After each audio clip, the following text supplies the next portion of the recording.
Shalom saudara yang terkasih dalam nama Tuhan kita Yesus Kristus. Harta kekayaan ternyata tidak menjamin seseorang akan hidup tenang dan damai, terlebih jika harta itu diperoleh dengan cara yang tidak baik. Masalah penting dalam budaya kita adalah sangat materialistis. Kita sebagai orang Kristiani harus mengakui bahwa Allah adalah pemilik sah harta milik kita. Jika tidak, harta itu akan menjadi sumber frustasi kita. Sikap kita akan tercermin lewat apa yang terjadi pada harta kita. Sebuah contoh kecil, jika bumper mobil baru kita penyok, maka hati kita akan hancur berkeping-keping. Kopi yang tumpah di mebel juga dapat menodai sikap kita. Pencurian dengan mudah mencuri kedamaian kita. Kita perlu menyerahkan hak kepemilikan kita kepada Tuhan dan mengemban tanggung jawab untuk mengurus kekayaan Tuhan itu dengan serius. Bukan berarti kita boleh bersikap acuh tak acuh dan boros. Dalam hati kita harus menyerahkan semua harta kita kepada Allah dan selalu mengingatkan diri kita tentang siapa pemilik harta itu yang sebenarnya.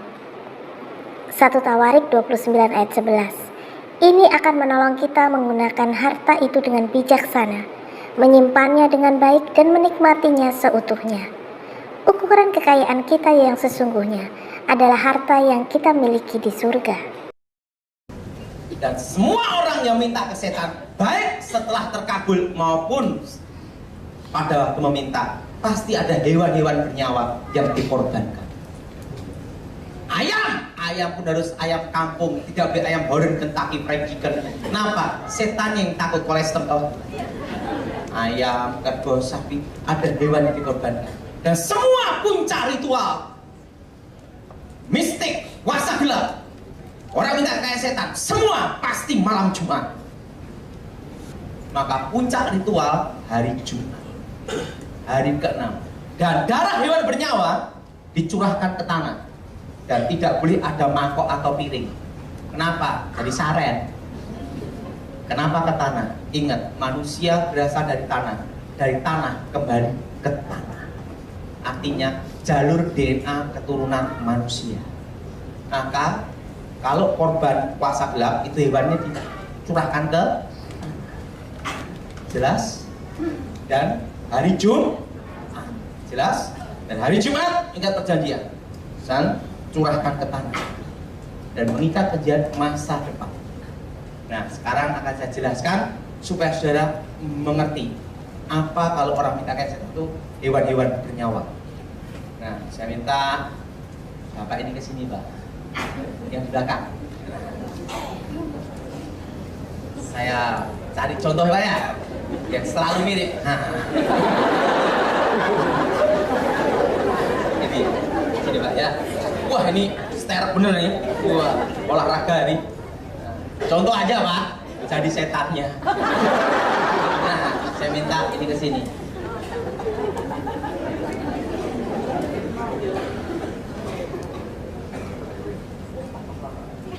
Wah. Yang aku minta kekayaan. Yang aku minta kekayaan, Kejayaan. kejayaan, kehormatan, kaya raya. Baiklah. Ini persembahan. Persembahan ini pasti hewan yang bernyawa. Kerbau, sapi, ayam, kambing, babi. Dan yang tidak dikorbankan hanya satu, anjing. Kenapa? Itu jatah orang Manado.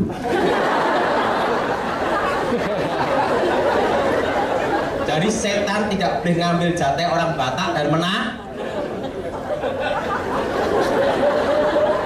Dan puncak ritual hari Jumat, baik meminta atau setelah terkabul. Ingat, hari yang ke-6 darah dicurahkan ke tanah.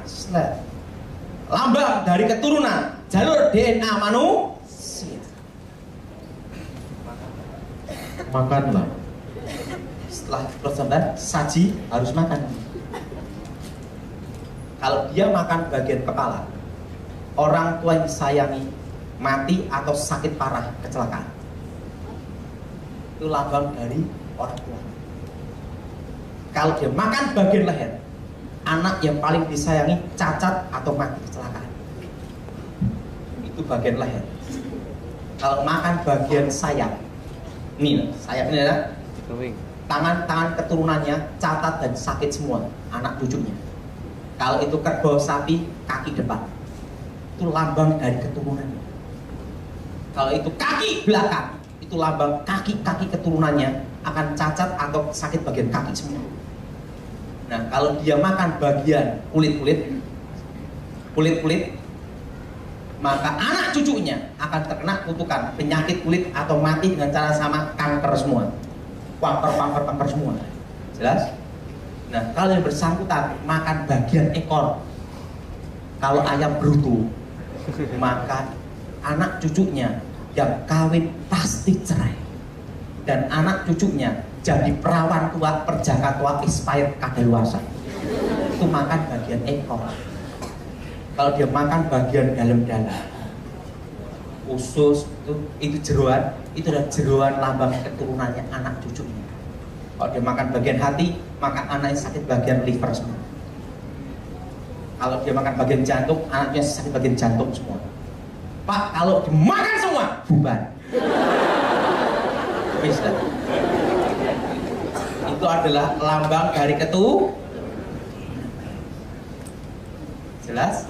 Maka sesaji itu hewan bernyawa, karena itu adalah lambang dari keturunan. Nah, dan setan tidak bisa memberkati.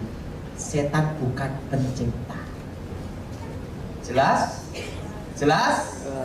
Nah, banyak orang mau bertobat, dia takut, Pak, kalau saya bertobat dulunya kaya sama setan, begitu bertobat langsung bangkrut habis.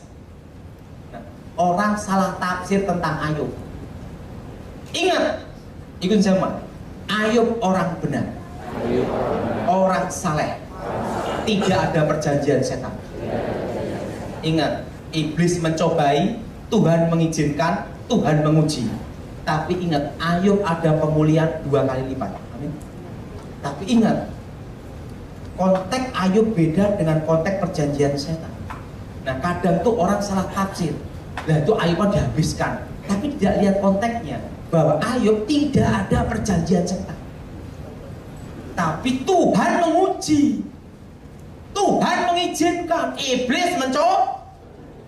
Tapi Ayub ada pemulihan 2 kali lipat. Kalau kasus ini bukan kasus Ayub, beda. Orang salah tafsir. Kasus ini tidak ada pemulihan, dan itu adalah kasus perjanjian setan. Makanya sering salah orang tangkap. Nah, bagaimana cara batalinya? Ini saya kasih tahu. Banyak orang mau bertobat tapi takut. Kalau misalnya dulunya dia naik pangkat sama setan, begitu bertobat besok dipecat. Jadi ada dulunya pengusaha kaya raya, begitu bertobat habis miskin, sampai mati loh saudara, miskinnya. Saya mau tanya, siapa yang mau bertobat miskin sampai mati? Angkat tangan.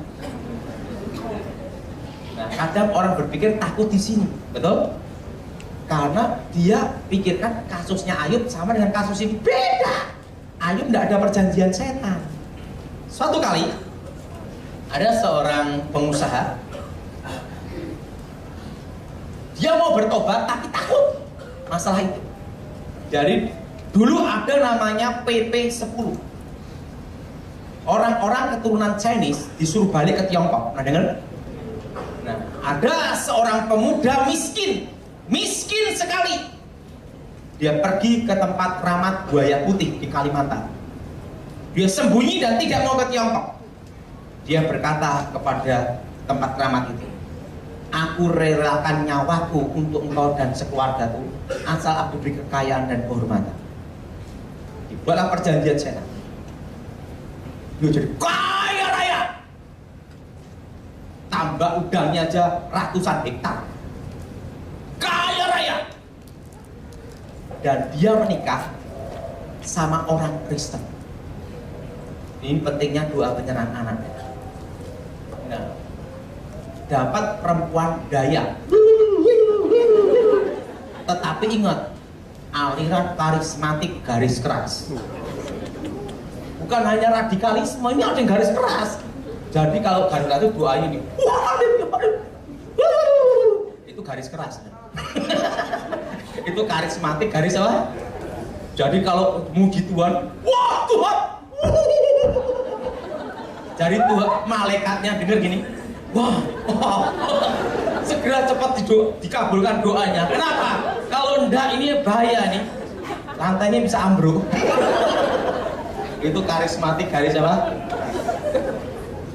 Wah, ini karismatik, mau memuji menyembah Tuhan itu, wis, ngeri lah. Dia tahu suaminya ada perjanjian sumpah. Begitu anak pertama lahir, langsung diserahkan gereja doa penyerahan anak. Itu penting doa penyerahan.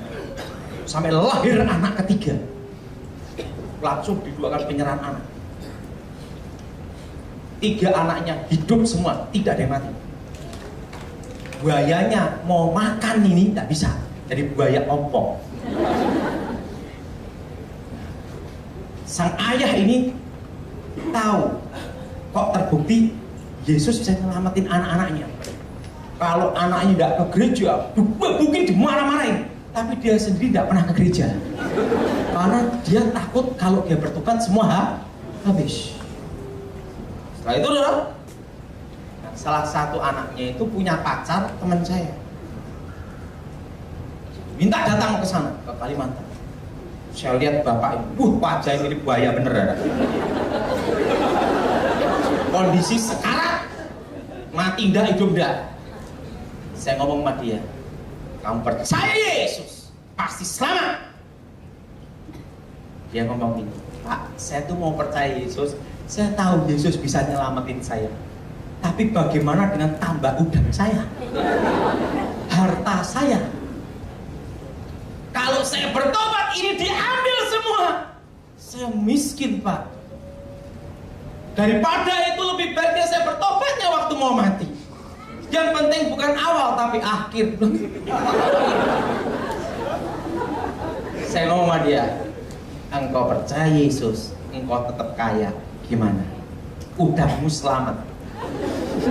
Dia ngomong, itu yang ku mau. Akhirnya doa pelepasan, batalkan perjanjian. Langsung dia tetap kaya.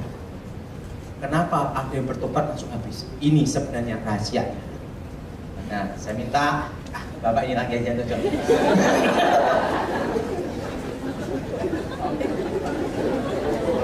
Contoh aja ini.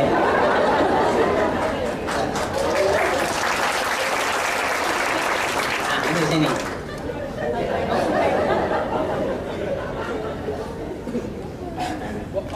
Wah, Ini lebih cocok.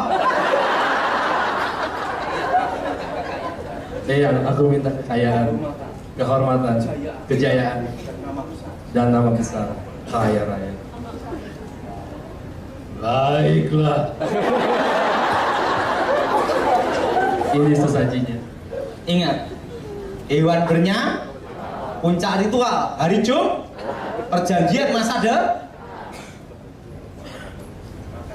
Makanlah. suruh makan. Setelah itu dia makan dan itu adalah lambang dari keturunan. Dan setan ini mengambil rezeki dari anak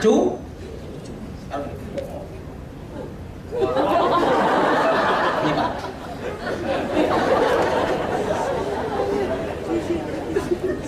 Jadilah ini rumah, tanah, pabrik, ruko. Rezekinya diambil dari anak tiba-tiba datang saya jadi orang baik aja dah. Maukah engkau percaya Yesus? Oh, Dalam doa pelepasan, pembatalan kutuk seperti ini, itu saya semua di dalam nama Tuhan Yesus. Segala perjanjian setan atas hidupku, keluargaku, aku batalkan, putuskan dalam nama Yesus. Betul?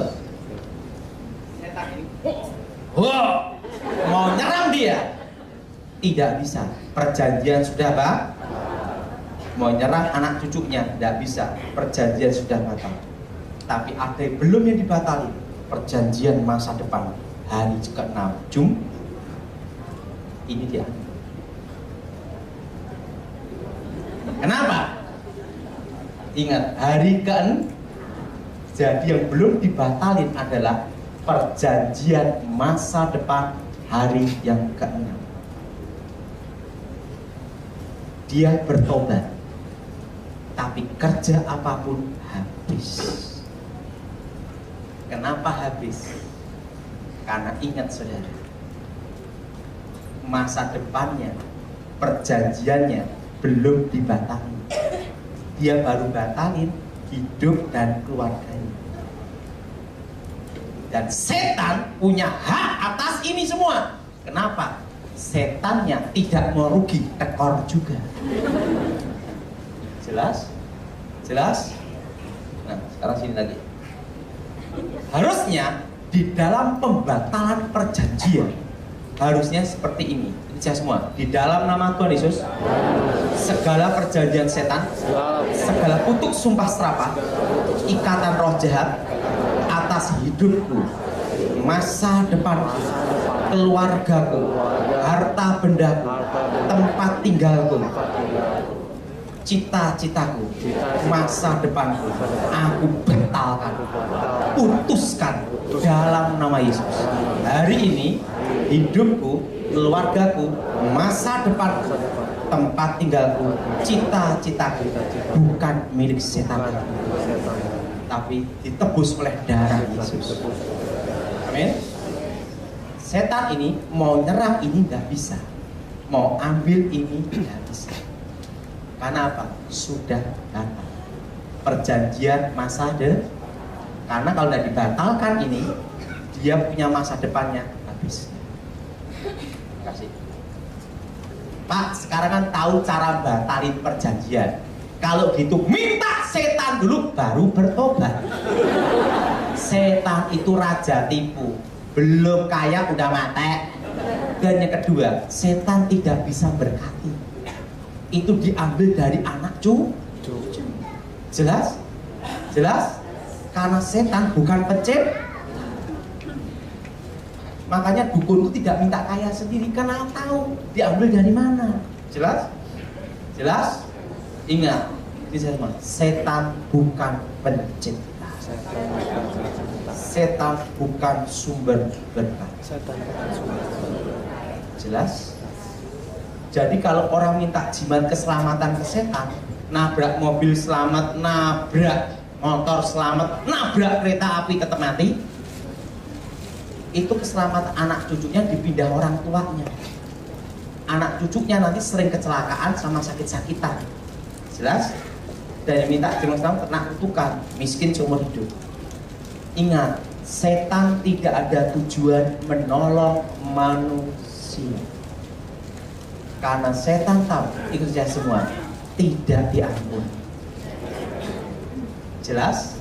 Dalam Matius 4 ayat 17, bertobatlah sebab kerajaan surga sudah dekat.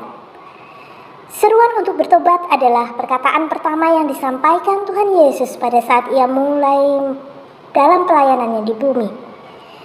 Berita tentang pertobatan ini diseru-serukan Yohanes Pembaptis di padang gurun Yudea di awal pelayanannya kepada umat Israel. Jadi hidup dalam pertobatan adalah kehendak Tuhan bagi semua orang, terlebih-lebih kita yang mengaku percaya kepadanya, sebab yang menjadi dasar pertobatan sejati adalah iman kita kepada Tuhan Yesus Kristus. Untuk menuju pertobatan sejati ada langkah-langkah yang harus kita perhatikan. Yang pertama, bahwa kita harus menyadari bahwa diri kita ini adalah orang berdosa. Ada banyak orang yang menganggap dirinya benar dan suci sehingga ia merasa bahwa dirinya tidak perlu bertobat. Pengakuan jujur sebagai orang berdosa yang memerlukan pengampunan dosa dari Tuhan Yesus adalah langkah awal pertobatan. Pengakuan kita adalah bukti bahwa kita mau merendahkan diri di hadapan Tuhan, sebab jika kita berkata bahwa kita tidak berdosa, maka kita menipu diri kita sendiri dan kebenaran tidak ada di dalam diri kita. Ini ada dalam Yohanes 1 Yohanes 1 ayat 8. Apabila kita mau datang kepada Tuhan Yesus dan mengakui dosa-dosa kita, maka dalam 1 Yohanes 1 ayat 9, maka ia adalah setia dan adil sehingga Ia akan mengampuni segala dosa kita dan menyucikan kita dari segala kejahatan. Bahkan dikatakan, sekalipun dosamu merah seperti kirmizi, akan menjadi putih seperti salju. Sekalipun berwarna merah seperti kain kesumba, akan menjadi putih seperti bulu domba. Kita harus percaya dan mengakui bahwa Yesus telah mati di kayu salib untuk menebus dosa-dosa kita, dikuburkan dan bangkit pada hari yang ketiga.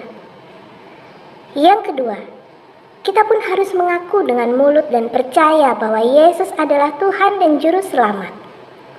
Sebab, dalam Yesaya 1 ayat 18, dengan hati orang percaya dan dibenarkan, dan dengan mulut orang mengaku dan diselamatkan.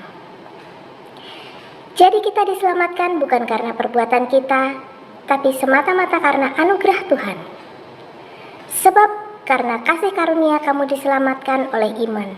Itu bukan hasil usahamu, tetapi pemberian Allah. Itu bukan hasil pekerjaanmu. Jangan ada orang yang memegahkan diri.